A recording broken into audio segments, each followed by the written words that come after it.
Hi everyone, George Farmer here, and I'm at Aquarium Gardens with Dave Pearce. Hi.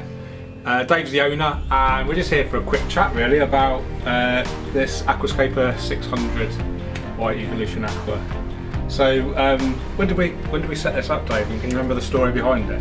Well, yeah, well, it was set up probably it's about 9 months ago, so back in October we were doing a workshop, and George came down to the shop, and we had a number of people in the store watching, and he set up this tank from start to finish, and then basically, yeah, this is the result 9 months later. So yeah, so it's been maintained by myself.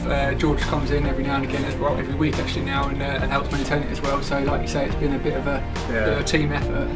And it's kind of transformed quite a lot over the period, isn't it?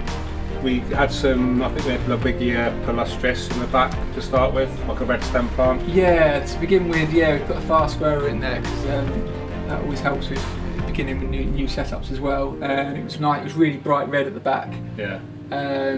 But as over time, we decided that actually we wanted a bit too high. Yeah, maintenance, a bit too high maintenance. Yeah. And then we had the Hygrophila pinnator feeder was going a bit wild, so we kind of tamed that. Yeah. And then we kind of noticed some nutrient deficiencies, wasn't it? Yeah, they had like pinholes in the leaves. Yeah, lots of pinholes in the leaves. So we upped the dosing for nutrients, so mainly nitrogen. So we're having more nitrogen every day, and also potassium as well. Yeah. Yeah, because we're using TNC Nutrient Company Complete. Yeah. Which has already got NPK. Yeah. Because there was hardly any livestock. I think it was just shrimp. Yeah. So we weren't adding any fish food really. So there was, it was deficient in probably nitrogen and phosphorus, I would say. Yeah. And since we was dosing more, and we've added fish as well, the Hygrophila doing fine. There's no deficiencies at all.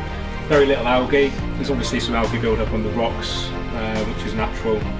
And the maintenance is really quite straightforward. It's just a case of cleaning the aquarium glass, siphon off the top layer of the gravel and replace it if required. Thin out the ferns if needed, or the anubias, the bucephalandra, the moss.